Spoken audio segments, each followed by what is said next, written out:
Hey, Sister Mel. Hey, Pastor Aubrey, how are you? I'm good. Good to be here. Yes. Our other co-host is busy working, Mm, so she's not going to be here. So it's us. But I think we can handle this topic today. yes, I think so.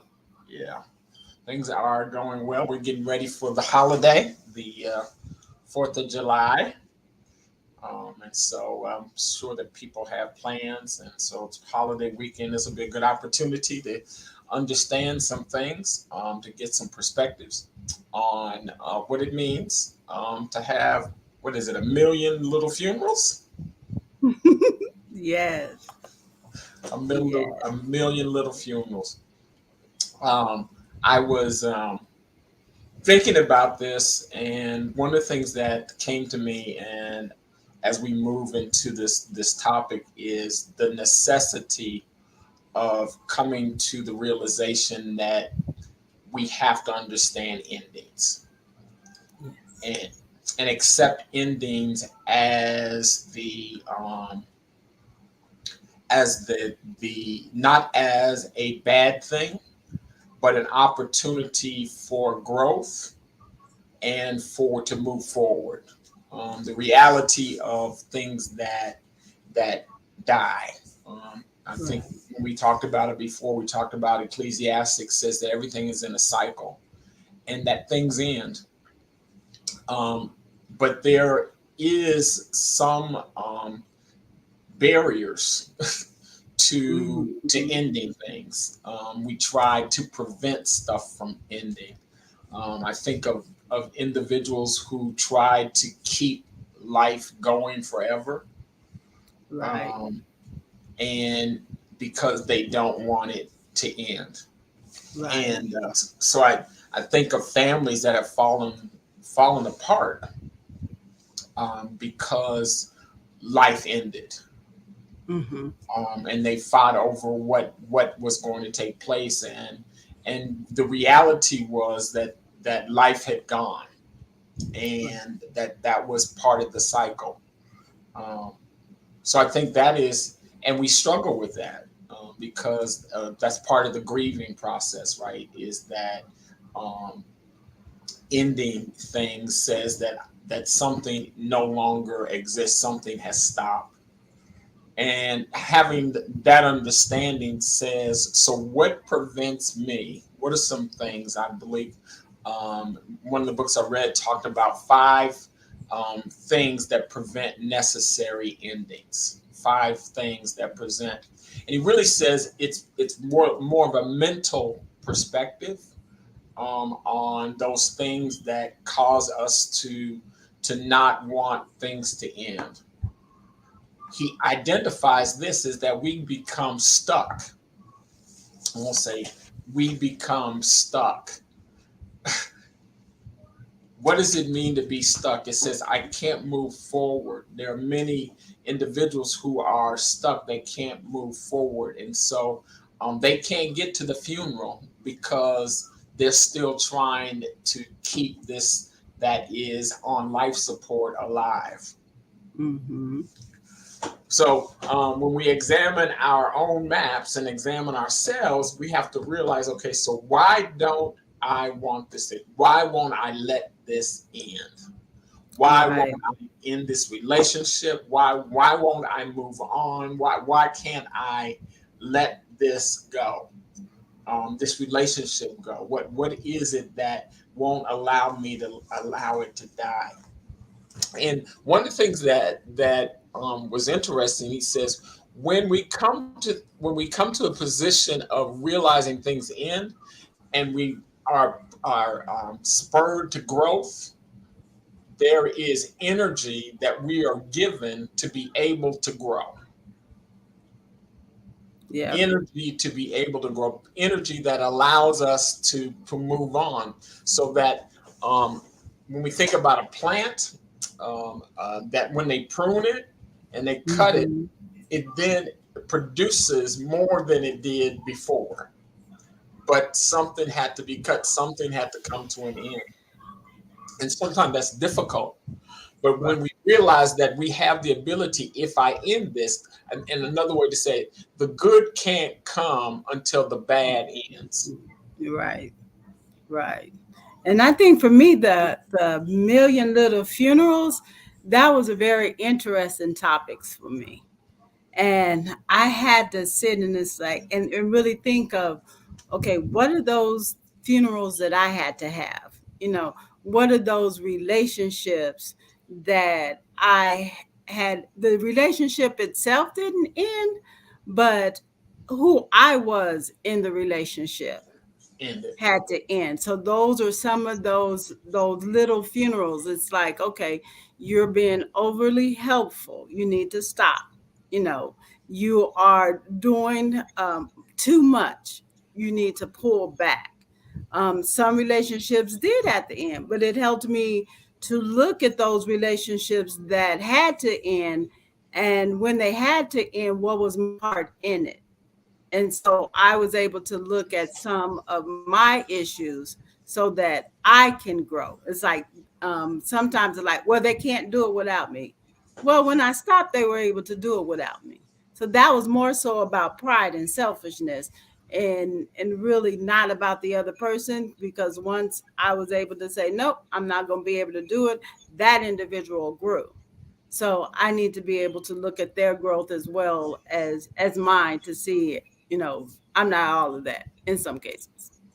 And it's an acceptance, because our brain says when something is supposed to be there, in other words, when we accept an ending, there is energy that is developed to be able to get through the change.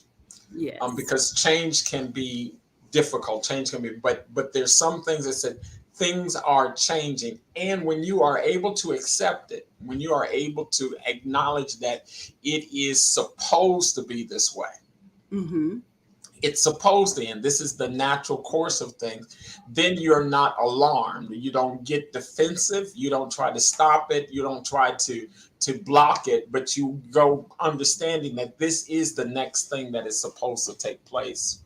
Um, when we get that energy, we get the energy to do these things. We sense that what is really going on around us, Right. because what's really happening here, I'm not in delusion. I begin to think logically. Mm-hmm. I begin to think abstractly. So I now see things like clearly. I understand reality. This is the real. This is real. Um, I exercise good judgment, because when I'm fighting against it, I don't exercise good because I'm using this Right. energy for that. I'm able to concentrate when I realize this is coming to an end. I can plan, and so I can see dangers realistically, not Mm-hmm. figments of my imagination. I can see reality. I can make good decisions. Right. And then I can act on all of those things together, because I now have embraced that this is really ending. This is really coming to Right. an end. Right. Yeah. And I think one of the things that my husband and I are facing now is like we're getting older. And my mom is older, so I'll be 60 in a couple of weeks, and my mom is 84. And it's like, okay, we need to start planning for her ending. And that sounds kind of hard, but it's like, so my niece is like, no, I can't imagine not being without grandma. It's like, yeah, but at some point, the older we get, our parents may not be around. So with that, knowing that it's a necessary end, um, we can prepare for that. So when the times comes, we're not like, ah, but the thought, and I was the same way with my grandmother, the thought of not having her here, that's like, I won't be able to breathe. It was just, but those are those necessary endings that has to come, whether it is with a relationship or with death, or how you lose a car or anything. Some of those things are just, Right. they happen, and the more prepared we are for them, then that the better we are. One of the things that, and this I think ties into this, and that is one of the reasons, one of the first reason he talks about for not trying to prevent necessary endings is because we have a high pain threshold. And so what that means then is that that high pain threshold says that I I don't realize how much pain everyone else is experiencing. So it's sort of like when your grandmother was going through, it's like I have a high pain threshold. I'd rather have you here, even though you're suffering. It's like, and Mm-hmm. you know, you've heard people say, "Just let me go." It's like, no, no, no, no, Right. no, no. We're good. We're okay. I got you. I'm making sure you take care of it. It's like, but your pain threshold is not helping you. You're not understanding. You're stuck. That Right. this person is getting ready to go. There are times that we allow people to hang around and continue to hang around and continue to not perform because we have a high pain threshold. I'm taking it all on. Right. Right. We're putting I'm, up with more than we need to. And it's like, okay, you're um having people live in your house and you're taking care of the people and you're getting second jobs while they're just chilling and not having to do anything. But it's like, I could take on a little bit more. Here, let me get this right. I could take on a little bit more. And it's like, okay, so now you have all of that. And a simple goodbye we will change help release your stress and cause them to grow. right, as well as you grow yourself, because not only are you causing yourself pain because you're doing damage to yourself, but you're doing damage to others around you. So that's Hmm. one of the reasons. The other one is covering for others. Um, Leaders tend to be nice people. They tend to be people who are responsible. So when we look at leaders, we expect them to be nice and responsible. The problem is nice and responsible says that I take others responsibilities on. So I keep doing it. And so they don't do their work, but I make sure that it's done, because what we say, I can't let it fall through the cracks. I got to do it because, I'm Yep. responsible. I'm Yeah. responsible and I'm responsible. And so you take on that responsibility. So you covering for somebody who's not doing their job. And that I found myself in those situations where, okay, I'll just do it myself. It's like, and then you find yourself, you're always doing it because you've been covering for them. You have not stepped up to allow them to develop and grow and actually fulfill their job. They need to lose their job because you've been doing it, but you keep covering for them. Right. Right. Right. And I find myself doing that because I have my list of things in my yearly calendar, and it's like, okay, here, this isn't done. Call the person. Did you get? Oh no, I didn't get a chance to. Oh, I got it. I did. And then one individual said, "Did you do it?" Like, I'm like, wait a minute. So that means you are really expecting me to do. And I'm like, okay. So now I have to go back and say, nope, I won't do it. And I really do have to force myself to say, nope, I won't do it. If it get done, it get done. If it doesn't, it doesn't. But then at the same time, it's like, look, this is how you can get it done early and on time without me having to do it. But if it doesn't get done, then, I have to be okay with not taking it on because I don't want stuff to fail. And it's like, after a while, if it fails a couple of times, then they'll get it done. And that's the covering. So I can't um I can't cover I can't Hmm. cover for you forever. And Right, so because I'll be stuck, and I'll be stuck right. doing it all. The next one talks about believing that ending um means failure. Believing that ending means failure. I think when we think about people who have been in marriages, and I've talked to women that says I want my marriage to work. And they keep saying, but if my marriage ends, it's a failure. I failed as a wife. I failed as a husband. And so they take that responsibility on that. It means failure, and sometimes it doesn't mean you're a failure. It means that something good is going to have to come out of this, Right, that this is right. this is Yeah. not working. Um, that we persevere. People who are in athletics push and go through great pain because they realize if I quit, I don't get the prize. So they Right. have that map in their head, so they can be stuck in a relationship, stuck in a position that is going nowhere. Because if I quit, my dad told me, it was funny. My dad told me, you don't quit a job until you got another job, because it was basically this, that if you quit, you sort of failed. You need to Right. let them go, not have them let you go. Right. And so, Right. and then you need to be able to go somewhere else. And it really set mindset is I can't go nowhere. Right. Right. And I think one of the things that kind of hit me because I am doing homeschool with my nephew. And so we're playing this game, and he was like, "Hey, Mom, this is too hard." And I'm like, "You got to figure it out. You can't quit when things get hard. you have to you have to keep going." I'm like, "No," because I'm trying to teach him, don't quit, you know. And and he said, "Hey, Melanie, it is okay to ask for help. Asking for help is a good thing." And I'm like, okay. So it for me, I'm trying to balance out not knowing when to quit versus saying it's hard, let me stop. So that was it was an eye opener for me. He was like, "But hey, Melanie, it is okay to ask for help, and we can do something else." I'm like, "But I want to teach you not to quit. You know, I want when things get hard, you know, you just figure it out." Yeah. So that was an eye opener for me.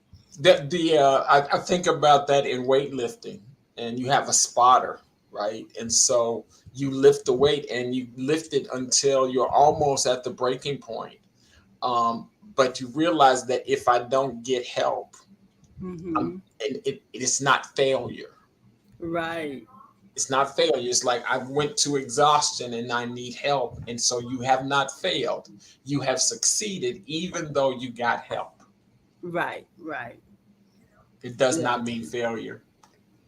The other one is misunderstood loyalty, and I think this is challenging within families, because we Hmm. have a tendency to say we have a tendency to say blood is thicker than mud, or blood is thicker than water. And Mm-hmm. so when you come to a place of saying that I'm going to be loyal to you, even though your loyalty is causing pain, it's causing discomfort, it's not allowing the other person to grow.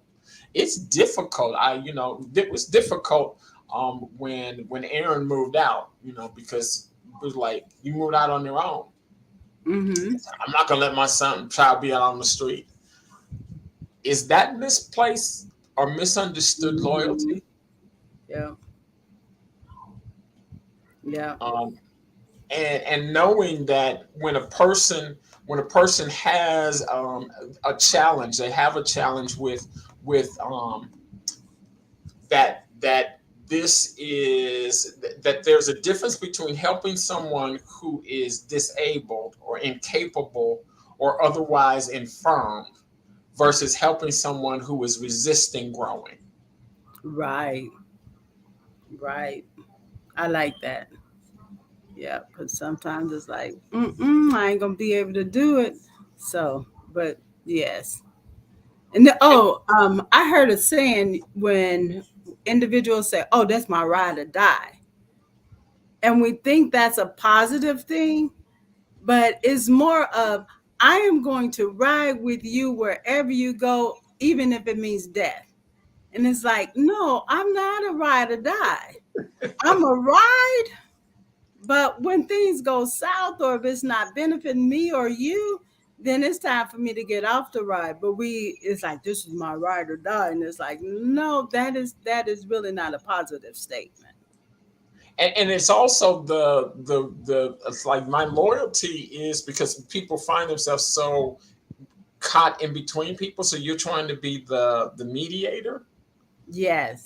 and Yes. it's like, so I like you both, okay, but Right. where do you stand in this? Right, right. when do you stand up and say, you know what, you're wrong. I love Yeah, you, but you're wrong. I love you both, but you're wrong. right, right. And that's hard because we can become stuck. Mm-hmm. Yeah. And I could be that. And what I've found for me is like, you know what? At this point is it's not my business. So if you get together, you get together. If you don't, you don't. That is not any of my business. I'm not losing no sleep. It's like, I wish that no, that have nothing to do with me. So that could just be a necessarily ending, and I am trying to keep it going. And it's like, no, let that go. And Right. so for me, It's that time to yeah, have a funeral. yes, it's like okay, that they had the funeral. I'm still trying to give it life support. It's like, Yeah. no, they done had a funeral and moved on and happy with moving on, and I'm still, it's like, no, that don't have nothing to do with me, and I can leave it alone. And the last one is just codependent mapping. That's the codependent mapping, and so that speaks to feeling responsible for another person's pain when the enabling is ended. Yes. So it says, you know, that when I'm no longer supporting you, your habit, and I watch you go through withdrawal, and Mm-hmm. I feel like I can't watch you go through withdrawal, so I'm gonna get you what you need so you don't have to go through that. That's Right. codependent. Right. Right. And And your sometimes, mom, go ahead. because I think sometimes for me, in some areas, I could be really strong and just like, if you're out on the street, you're out on the street. That's fine. And I don't like to say I'm codependent because that seems like a negative negative word. It's like, no, you're known for telling people no, you're known for blah blah blah blah. But when I really look at it, I know when I was in at the hospital and I had a roommate, and I'm thinking I'm this tough, and my roommate looked at me and she was like, "Oh, your family is just mesh." I'm like, "Mesh?" It's like, "Yeah, it's just y'all just y'all just messy." you know, and I'm like, okay. And she told me it's like, okay, this what you're going through, it's about you and not your family. So you're trying to make it all these accommodations and the rest of this stuff for your family. And it's like it's not about them. It's really about you. And I'm like, oh, here all this time I'm thinking I'm this tough, hard, but I'm really not. And so for me, I had to look at those areas to see, okay, where am I being, um, I use the word overly helpful, which is codependent. It's like, so where am I being codependent? Where am I, and taking a real good self look and not just, we say it and we say words and we attach words to certain actions and the rest of that stuff. But there are a few areas in my life to where people are, Amelia, can you write this letter for me? Oh, sure. Wait a minute. No, I can't. But Melanie, you're really good on the computer. Can you do? I'm here. Can you do this video? No, I can show you how to do it so that you can do it the next time. But sometimes it's just easier for me to do it, but that's not helping them, nor is it helping me. So I'm learning in this season to be able to say, no, I can't do that. And even if I have the time, it's not a matter of me not having the time.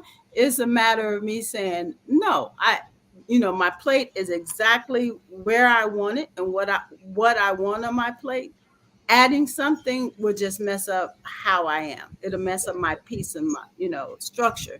So sometimes it's like I'm saying no because I don't want to do it, but not I don't have the time and the rest of that stuff. So being able to not be overly helpful or codependent. One of the things I want to ask our viewership, and please put it in the chat there, and that is, where do you find yourself stuck?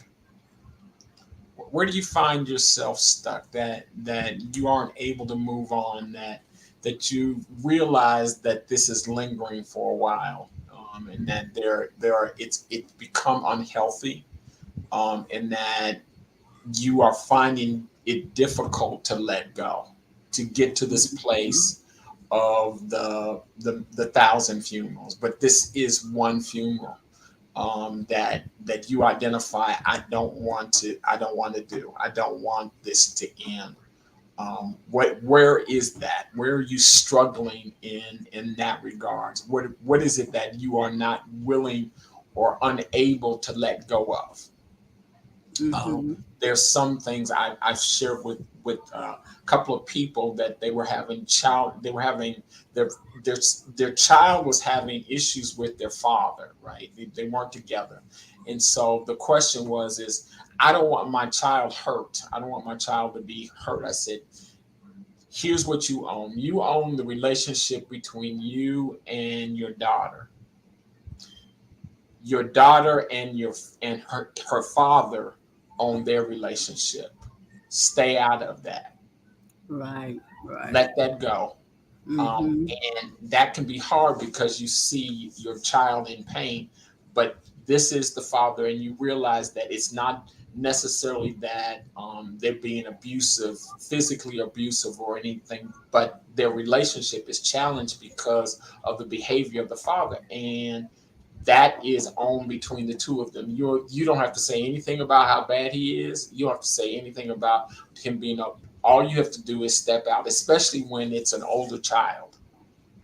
And so Right. knowing that I need to realize and celebrate, because I think sometimes when we talk about funerals, one of the things we talk about is we celebrate the past, right? You celebrate what happened in the past, Mhm. and so you celebrate there are things that were good. You got to this place, and so knowing that, but that's over. And unless the individual Right. is willing to accept the reality that they're not going to change. I heard it put this way: when you think about an individual who has been an addict or been addicted to something, and they say, and this is getting the real hope, says, listen, that if they're saying that it's not going to be this way anymore, I'm going to quit, today's my last day, and there are no signs that they're not enrolled, they didn't go to a 12-step program, they didn't enroll in a rehab, they just said, I'm going to stop. It's like, that is, I can't put hope in that, right? Because there's no reality. You have not made any effort. You made Right. no thoughts about it. So that speaks to death. This is hopelessness, because you're doing it just based on the fact that you have a good, you're inspired, you excited about, I'm gonna end this, but you're not doing anything to actually bring it to an end. So that speaks to that process of knowing, am I, and this is the hard word to embrace, am I in a hopeless situation? Have I come to a hopeless situation? Am I at the end? Am I really at the end? In that there really Mhm. is no more breath in this. Are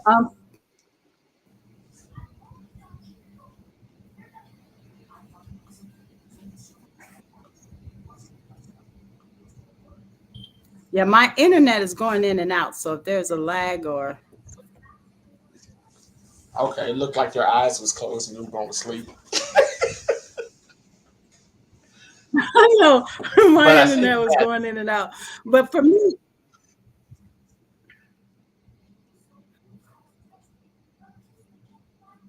but for you, what? okay.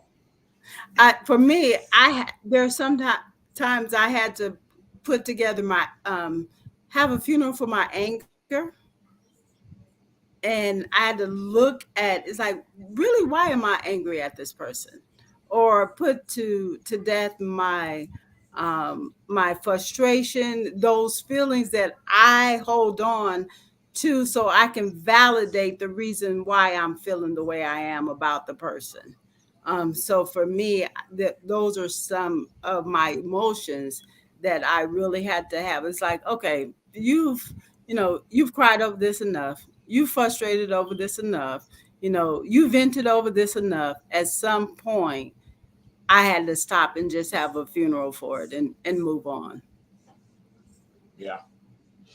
Paula says that you're stuck when you are in a soul tie. Soul tie speaks to a spiritual connection. I think that when we use that, it still speaks to one of those other things where I believe something. I Hmm. believe that this person is necessary in my life. I believe that life does not go on without this. This is what I waited for, and Hmm. to end it says that who am I hurting when I end it? Am I hurting myself, or am I hurting the other individual? What is the pain, and where is the pain coming from? Because I I don't want to feel this pain, so I avoid it. So I'm stuck Hmm. because of my belief that this Hmm. is necessary for life. Right. And you can't and I think in the book it talks about grief is just part of the process. You're when it ends, you're going to hurt and you're going to feel it. But if you don't go through the process, then it's going to come out in your action or your behavior. So it's going through that grieving process, have that funeral, and being able to move on. But um, once you're able to do it, you have that extra energy. You see a little clearer, and it's like, oh, you know what? I can make it. And not, and some of the relationships I find that it really wasn't what you thought it was. It's like in your head, some of them are good. I'm not saying that they're not. But in my head, there are some relationships that I was part of, and it was like I thought it was real good when I was in it. But when I look back and it was like, wait a minute, I was the only person that was calling. Yeah. I was the only person that was making, we were both benefiting, but I was the only person. So when I stopped calling, then the relationship ended because I stopped calling. So it really wasn't as good as I had in my head to believe. And so some of those things is like, okay, let's look at reality of really what it was and how it was or wasn't benefiting me. And when I was able to move on, I was able to see a little clearer about the relationship itself. That's good. Well, we're out of time, and we have so much more to share, but I wanted us to come and understand um, what we really need to have a funeral over. And next time we'll come back and talk a little bit more about the grieving process. But really coming to a place, I want to encourage you that hopelessness. There's some, and I didn't realize this, but some hopelessness is necessary. Mm.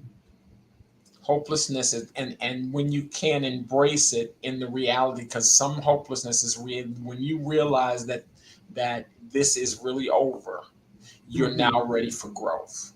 Yeah. It's not necessarily giving up, but you're ready to move on, because you realize that there is nothing else here, and then you're Right. ready to have a funeral. Right. Yeah. Yeah. So, God, we just bless you and we thank you for this day. We thank you for those who have viewed this episode. And we pray, God, that those who will view it later, Father, would find something that will help them to move from a place of being stuck in a relationship, stuck in a situation, stuck in a mindset, Lord, that they would come to an understanding that where your spirit is, there's liberty. And so you can free them. Lord, we pray now that as they think about and reflect over why I'm still in this position, why am I still here, Father, that they would come to an understanding that something has to come to an end, something has to die. And so, Lord, I pray now that they recognize that it's not them. It's not them. It's a mindset. It's a circumstance that needs to come to an end. And Father, that they would find hope in the fact that you can bring new life into a difficult situation, and that you can bring new life into a difficult a circumstance. And so, God, I pray now that as they come to that place, Father, that you would allow them to experience the breath of life that comes from you. And Father, that you would then give them a renewed hope. And so, God, I glorify you. I thank you for what you're going to do for those who come into this understanding. We bless you now in the name of Jesus. Amen.